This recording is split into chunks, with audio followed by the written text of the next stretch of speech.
We got Jeremiah 4, we got Jeremiah 1, and then verses 4 through 10.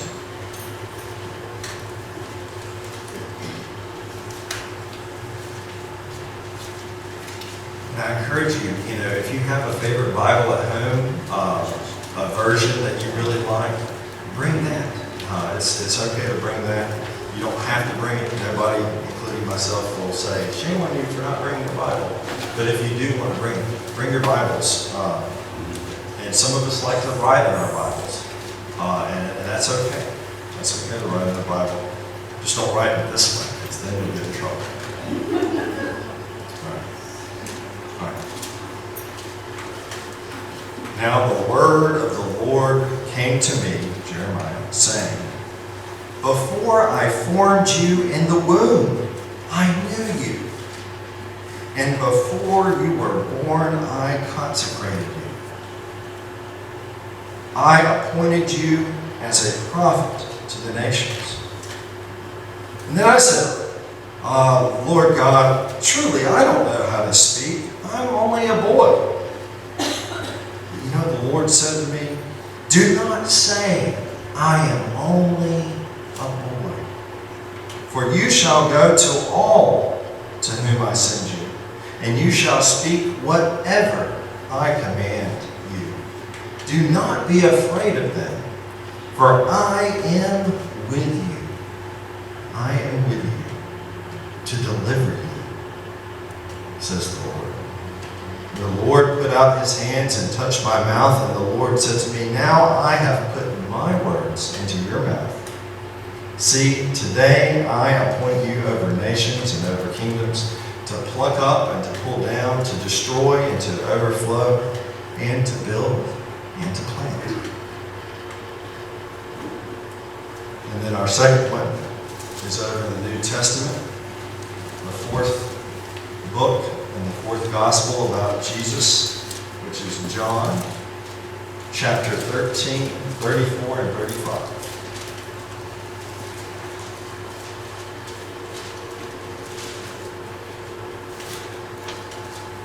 Now, Judas had just left. One of the beloved 12 disciples had just left. And Jesus realized he doesn't have a lot of physical time left before his death with the disciples. And so he says, I give you a new commandment, that you go to church regularly every Sunday. Wait, I'm sorry, that's a mistranslation, I'm sorry. That you give to the church once a... Wait. Oh, okay. That you love one another. That you love one another, just as I have loved you. You also should love one another. By this agape love, by this love, everyone will know that you are my disciple. For you have love for one another. All right. Will the young disciples please come forward?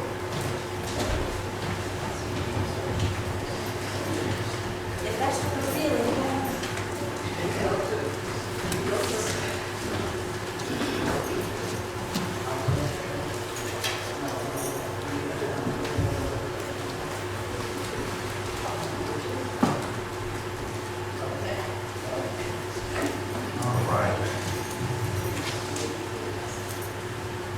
Angelina, what do we have coming up?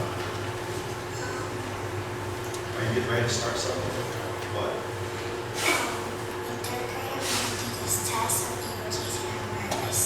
Wow, you're getting ready to jump into third grade, and they're going to do some EOGs in that grade, end of grade tests. So let's stop and say a prayer right now.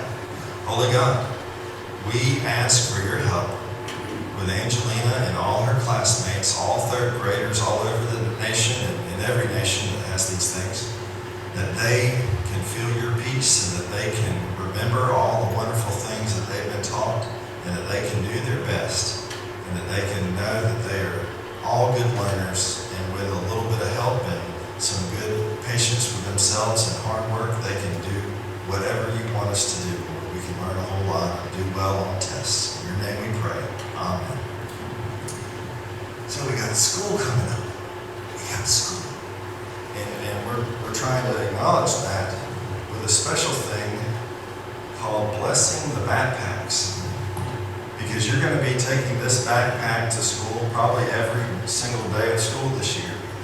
And as you take it, I want you to know that you don't just have these heavy books and this homework that you've been working really hard on and this other stuff in there. You also have God's blessing every day that you go to school.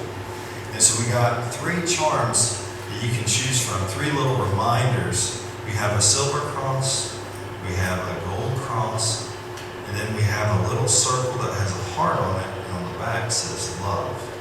So which of those would y'all like to have for your backpacks?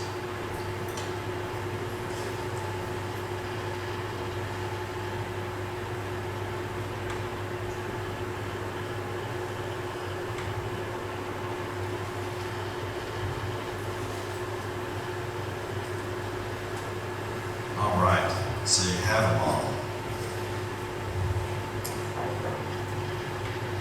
Now, let me see those for a second.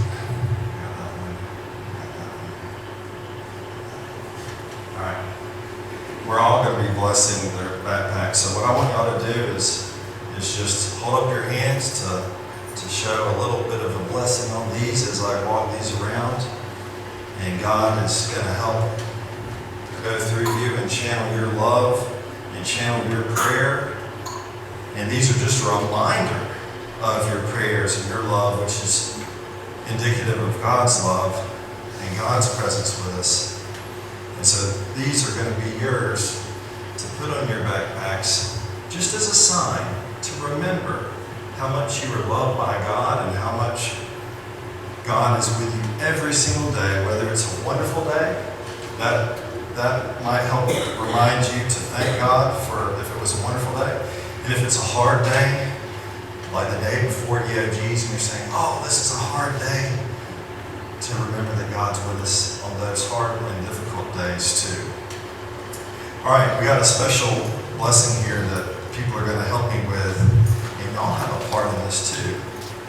So when I say, who are you, y'all get to shout out. Presbyterian young disciples are allowed to shout in church twice a year. So this counts as one of our special times. But y'all get to shout out, we are young disciples of God. You got that? We are young disciples of God? All right. And then when I say, how will people know that y'all follow in the way of Jesus, you will shout out, by our love. People know we're Christians by our love. You got that? So we're young disciples of Christ. Young disciples of God, and by our love. All right, here we go. Who are you? We are young disciples of God. How will people know that you follow in the way of Jesus? By our love. And then get ready for a blessing. Holy God, bless these backpacks and those who wear them with your spirit of love, that you may shine brightly through them to classmates, teachers, and staff at school, and to everyone in their home. Protect them and walk with them every day, guiding their footsteps, thoughts, actions, and words according to your loving will. Amen. Now, I want you to do something. I want you to take another few of these, that if you have a friend who would like to remember that God is with them always, that they can have one of these for their backpack too. And if they don't know who God is, you can tell them a little bit about who God is. But if you have a friend that would like one of those, you can give it to them too. All right. Thank you so much for being our young disciples, and enjoy school throughout the year. And these are 3 backpacks that have been brought in, and we're blessing these 2 to whoever they go to, and trust that God is going to be with these 3 kids that receive these backpacks. So thank y'all for bringing in those. And just as a reminder, we can bring in school supplies any time of the year. People run out and transfer, need them all the time. So if you ever say, oh, well, I missed it, you can always do it. All right, you can go to nursery or wherever you choose to go.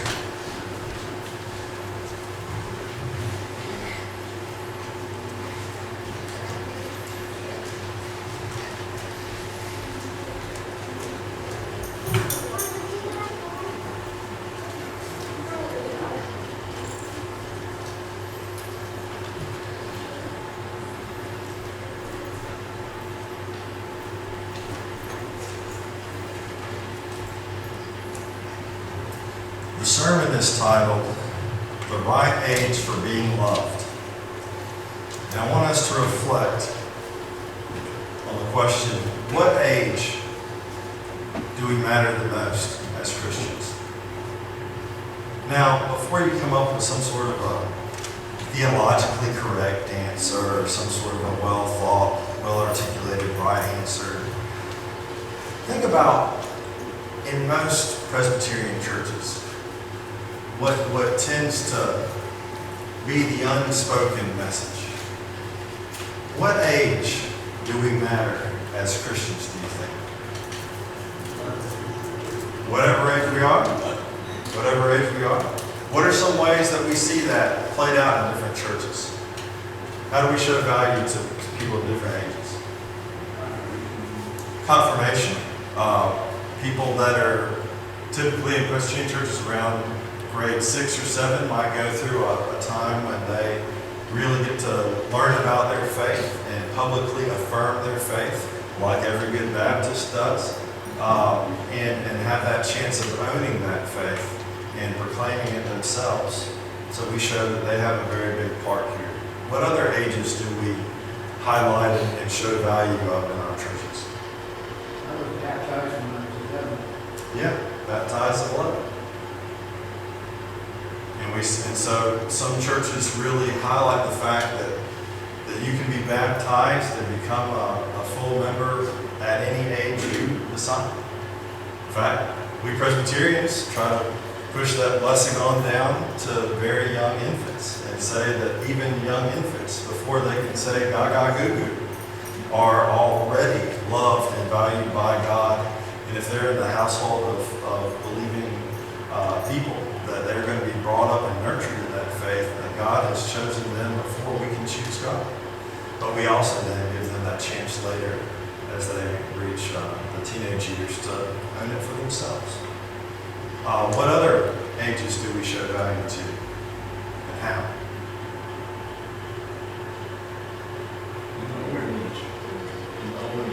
How do we show value? When people are sick or Okay. When people are sick in old age, we come and surround them with love and care. we make it easy for people to get in and out. We try to make it easy for people to get in and out of the church. We may offer rides to people. Yes. Oh, well, this church has done so many things to accommodate, like the speakers and the hearing assistants every year. Hearing assistance, yes. Children's sermons every Sunday. Children's sermons, yes. In nursery, for those who can experience God that way. Youth group, And anytime they have children's choir. children's choir. Any other ways you see people valued and really affirmed in different ages? Yeah, we're pretty social. We give people Social Security, our nation gives people Social Security. Yes, that is true. That is a way of saying. And there's some discounts, you know. We look to our elders for guidance. Folks, Presbyterians is Greek for elders. You know, that we're the Presbyterian church. Well, don't y'all have a lot of old people? Yes, we're Presbyterians. It's elders, the people who are wise. And that's why we have a session. And the whole way that the church and the larger churches run is by sessions and groups of wise people who come together and prayerfully discuss matters at hand to make wise decisions according to the rule of Christ and the rule of faith.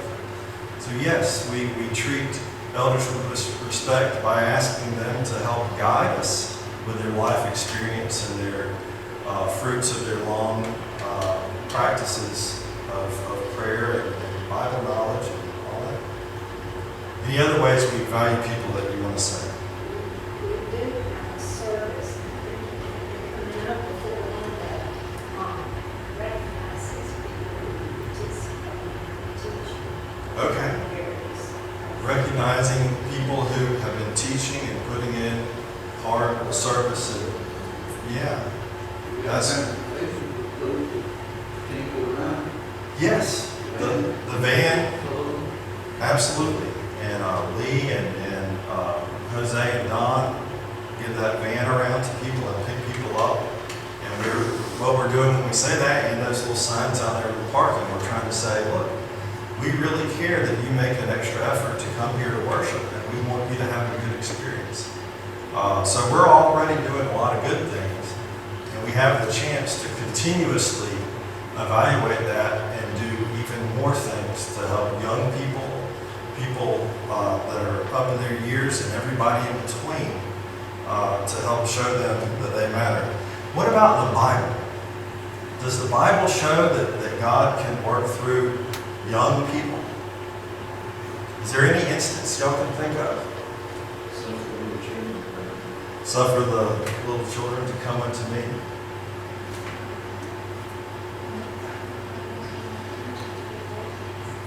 Zechariah. Zacchaeus, yes.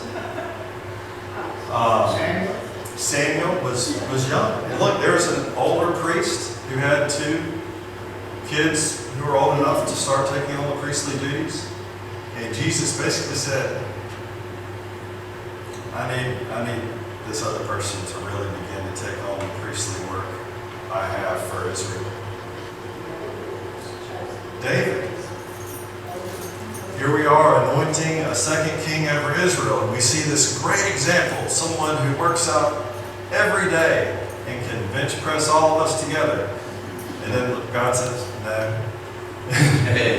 And several people, and no.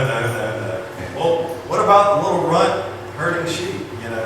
That's who God wanted to be the next king. Amazing. Even what age did God choose for Jesus to be teaching in the temple?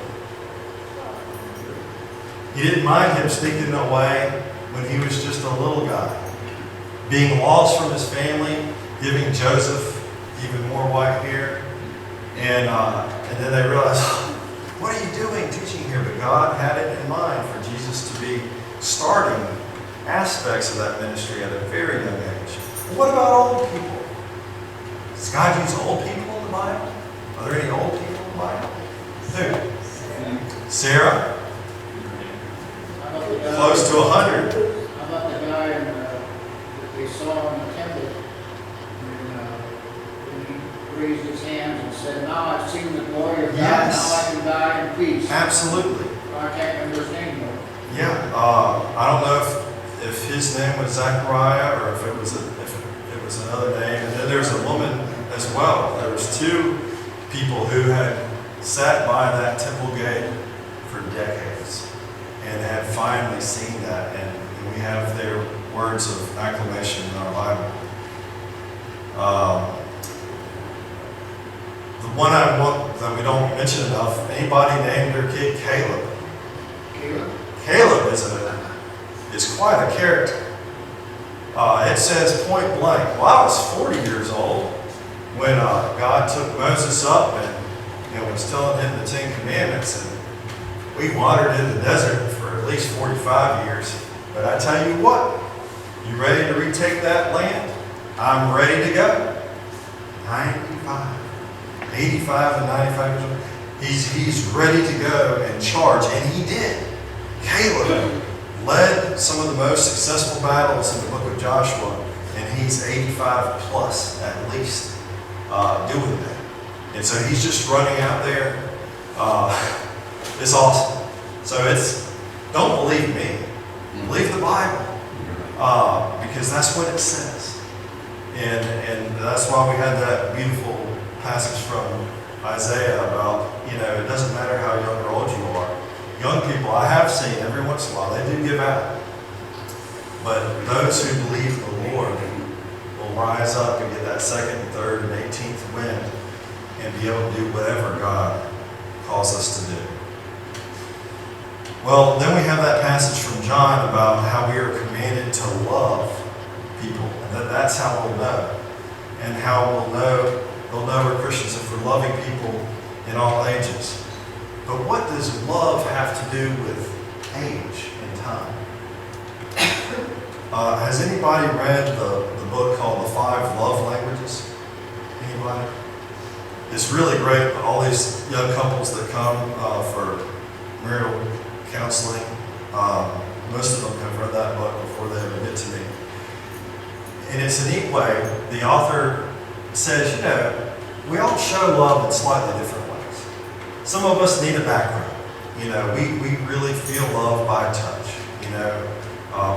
We're huggers. We want to give hugs and receive hugs. And if you won't give me a hug, I just don't feel very loved. Other people, it's by words of affirmation. Good job. Way to go. I really value your service. Other people don't really care about words of affirmation. But the ones that do, gifts. I was thinking of you, and I got this gift for you. And some of us are like, oh, you really shouldn't have it. Thank you. And it doesn't mean that they're materialistic. It doesn't mean they're not materialistic. It just means that that's a way that they feel loved. There's also quality time. I don't need you to do this or that, or say this or that, or be all over me. But let's go watch a movie together. Let's go on a walk together. Or let's just sit and talk together. Just being together is a way of spending quality time, is a way of showing love. And the last one is the one I think many of us appreciate too, is you did the dishes. You love me. You love me. I feel so loved because somebody did the dishes, or does the laundry, or takes the car to get its oil changed, or mows the lawn, or all these, did the taxes, whatever these acts of service that, one of us, but then the other one does it, and I love you so much, thank you. Well, you know what each of those have in common? Attention. Attention. Because each one of those shows that this other person was spending time thinking of me. They might be showing me that, rubbing my arm. They may be showing that, taking time to say something and put it into words. They may be showing me attention by doing something behind the scenes, an act of service, or getting me something, like a special little gift to show love. But it's all about attention. And if we look at the larger context of Jeremiah, it's about being faithful. There's a lot of imagery there that I won't go into, although we don't have many kids in here. But the imagery that Jeremiah and God go into in the book of Jeremiah is about a person that is faithful versus a person that in a marriage is not faithful and is sleeping around everywhere. And it basically says in our Bible, in the Christian Bible, it says, man, I can't even look anywhere without seeing a place that you haven't been sleeping around on. It's a big image. And it's right there, it's back in Jeremiah. And it's the idea of attention, the idea of faithfulness, of attention, that I'm thinking of you when I'm doing this. Well, you hope to not be doing bad behavior and really trying to stick to them. You hope to, in every way you do things, to show your love for those around you and your God. And so what God's saying in Jeremiah, in the context of this, about raising Jeremiah up to say bold words to people is, my people need to remember me and to be attentive to me and give me attention. And say, he said there's two horrible things. In chapter 2 he says there's two horrible things. One thing is just not give me any attention and ignore me and just pretend I'm not there. And the second is even worse. It's just salt in the wounds. It's to then take something and worship it as if it's me. Well, I don't care about God, but boy, this is a beautiful purple book, and I'm going to worship it. You know, or, in August, I could be in danger of worshiping this. But it's not only neglecting God, but then finding some other object or person or anything that we invest all this attention in, too much attention. And so God's saying, oh, I hope people will give me the attention. And then Jesus is saying, they'll know you're Christians by your love. What's the number one thing that gets in the way of us loving one another? We don't take the time to give people that attention. Oh, I can't help with this. That would take a little too much time. Oh, there's somebody stranded along the road. Well, I'm in a hurry. I don't really have to. Hopefully somebody else does. And think about it. Think how much time we spend thinking about the past. Anybody ever think about the past? We spend so much time thinking about the past. And then think about how much time we spend thinking on the future. Oh, this will be great. I'll finally be happy when I'm 48. I'll finally be able to drive or drink or whatever when I'm this age. You know, and you try to tell people, enjoy the age you're at, whatever it is, because, you know, not everything, I can't wait until retirement. That's when the clouds will part and I will be full of magical energy and it's just going to be amazing. We got to enjoy the age we're at. And love pulls us out of worshiping the future or worshiping the past. Love pulls us right into the present, to somebody's need or somebody's situation. It invites us to be present and to put all these things that we're working on aside and just be present and enjoy the moment. And so that's how we can be a church that truly allows people of all ages to feel equally involved and wonderfully involved by showing that the real work of being a Christian is not just doing stuff, but attention. The words in John say those who have love. It doesn't say show love. Sometimes we can show love without actually having love. Very easy to do. It's called being polite. Oh, I'm going to help you. Sure, you can stay at my house. We can do all sorts of charitable actions and not really have our heart in it. Jesus says, those of you who are my disciples will have love. And that is about being present in the moment and putting our other stuff aside to allow whatever God is trying to do to happen in our lives and through us. So let us continue all the great work we're doing to encourage young people, to encourage older people, to help everybody that's in the middle too, because that's not a piece of cake. Every aspect of life brings its own challenges, and we can help be present to God and show each other how help each other be more present with one another. To God be the glory.